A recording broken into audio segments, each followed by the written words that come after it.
मित्रांनो, तुम्ही PhonePe, Google पे, Paytm, Bhim UPI हे जे तुम्ही वापरता मित्रांनो, त्यामध्ये यूपीआयमध्ये 1 जानेवारी 2024 पासून नवीन नियम हे लागू करण्यात आलेले आहेत मित्रांनो. लागू होणार आहेत मित्रांनो. तर ते नियम काय-काय आहेत आपण या व्हिडिओमध्ये पाहणार आहोत.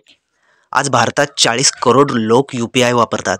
2023 मध्ये नोव्हेंबरपर्यंत 11 बिलियन म्हणजेच 1100 करोड व्यवहार केले गेले आणि 16 लाख कोटी रुपयांची देवाणघेवाण झाली. सायबर क्राईमनुसार ह्या 16 लाख करोडच्या व्यवहारामध्ये 30,000 करोड रुपयांची चोरी केली गेली आणि येत्या 3 वर्षात यूपीआयचा वापर 1100 करोडवरून 10,000 करोड होणार आहे असा आरबीआयचा अंदाज आहे.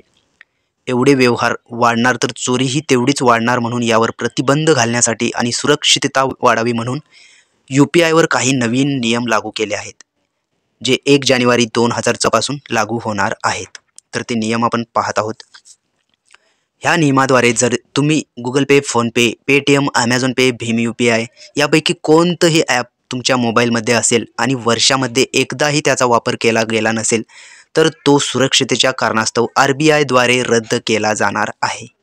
म्हणजे 1 जानेवारी 2023 ते 31 डिसेंबर 2023 मध्ये ज्या ॲपवरून एकही व्यवहार केला गेला नाही, तो ॲप 1 जानेवारी 2024 पासून सुरक्षिततेच्या कारणास्तव आरबीआयद्वारे रद्द केला जाईल. म्हणजेच मित्रांनो, यूपीआय तुमचं हे रद्द केलं जाणार आहे. आता यावरती लिमिट कशी असणार आहे पाहूया. डेली पेमेंट लिमिट कशी होती आणि आता काय होणार आहे.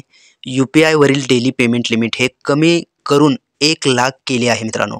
1 लाखवर कोणताही व्यवहार तुम्ही यूपीआयद्वारे करू शकणार नाही. 1 लाखाच्या वरती तुम्ही कुठलाही व्यवहार यूपीआयद्वारे मित्रांनो तुम्ही करू शकणार नाहीयेत.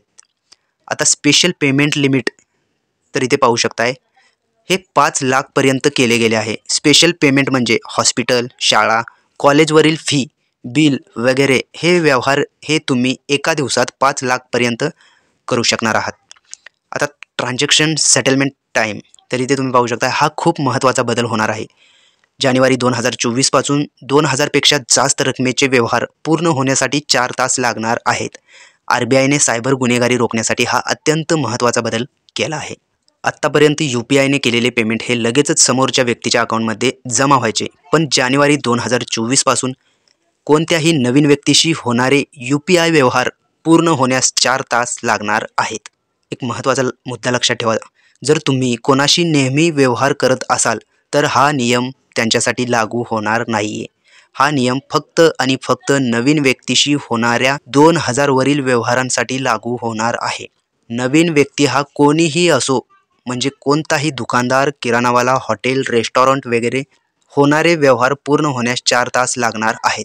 म्हणजेच मित्रांनो, तुम्ही जर यूपीआयद्वारे 2000च्या वर एखाद्या व्यक्तीला जर तुम्ही पैसे पाठवायचे असेल तर त्यांच्या अकाउंटमध्ये जमा होण्यासाठी 4 तास हे लागणार आहेत. पण लक्षात ठेवा, तुम्ही एक वेळेस पाठवला, दुसऱ्या वेळेस परत पाठवला, तुमची कनेक्टिव्हिटी वाढते मित्रांनो. तुम्ही एखाद्या दुकानामध्ये कंटिन्यू तुम्ही पेमेंट यूपीआयद्वारे करता, तर त्यांच्यासाठी ही लागू नाही आहे मित्रांनो. तर आता यूपीआय ट्रान्झॅक्शन कॅन्सलेशन ऑप्शन, म्हणजे आता तुम्ही एखादा पेमेंट केला आणि 4 तासात त्यांच्या अकाउंटमध्ये पोहोचायच्या आधीसुद्धा तुम्ही ते कॅन्सल करू शकता. तर इथे पाहू शकताय, यूपीआय ट्रान्झॅक्शन कॅन्सलेशन ऑप्शन हा सुद्धा खूप महत्त्वाचा बदल आहे आणि वरील पॉईंटशी संबंधित आहे, ज्याद्वारे तुम्ही व्यक्तीशी केलेले व्यवहार हे तुम्ही 4 तासाच्या आत कॅन्सल करू शकणार आहात आणि ते पैसे परत तुमच्या अकाउंटमध्ये जमा होणार आहेत. याचा मोठा फायदा म्हणजे जर तुमचे पैसे कोणी फसवून चोरी केले किंवा जर तुम्ही चुकून कोणाला तरी पैसे पाठवले तर तुम्ही ते 4 तासाच्या आत परत मिळवू शकणार आहात.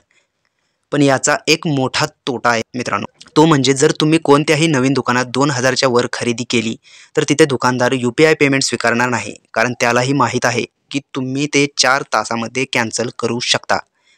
दुसरा मोठा तोटा म्हणजे जर तुम्ही हॉटेलमध्ये जेवायला गेलात तर कदाचित हॉटेलमध्ये सुद्धा तुमचे यूपीआयद्वारे पेमेंट स्वीकारले जाणार नाही आणि तुम्हाला पूर्वीसारखे डेबिट किंवा क्रेडिट कार्डने पेमेंट करावे लागणार आहे मित्रांनो. तर इथे पाहू शकताय नेक्स्ट बदल, कोणतेही यूपीआय पेमेंट करताना आता विक्रेत्याचे खरे नाव दिसणार आहे. म्हणजेच बऱ्याचदा कोणाचे नंबर बदलतात आणि ते दुसऱ्याच व्यक्तीकडे जातात. अशा वेळेला ट्रू कॉलला सुद्धा जुनं नाव दिसते, पण आता यूपीआय पेमेंट करताना बँक अकाउंटमधील खरे नाव दिसणार आहे. ह्या बदलामुळे यूपीआयमुळे चुकून दुसऱ्याच्या अकाउंटमध्ये पैसे जाणे टाळू शकणार आहे.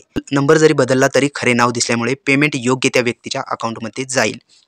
नेक्स्ट बद्दल तुम्ही पाहू शकता UPI क्रेडिट लाईन. आतापर्यंत जर तुमच्या अकाउंटमध्ये पैसे असतील तरच तुम्ही UPI पेमेंट करू शकता. पण जानेवारी 2024 पासून तुम्ही बँकेला विनंती करून क्रेडिट घेऊ शकता आणि शिल्लक रकमेपेक्षा जास्त पेमेंट करू शकता. ही सुविधा बँक तुम्हाला तुमचा सिबिल स्कोर चेक करून पुरवू शकते. म्हणजेच UPIचा आता क्रेडिट कार्ड सारखा वापर होऊ शकतो.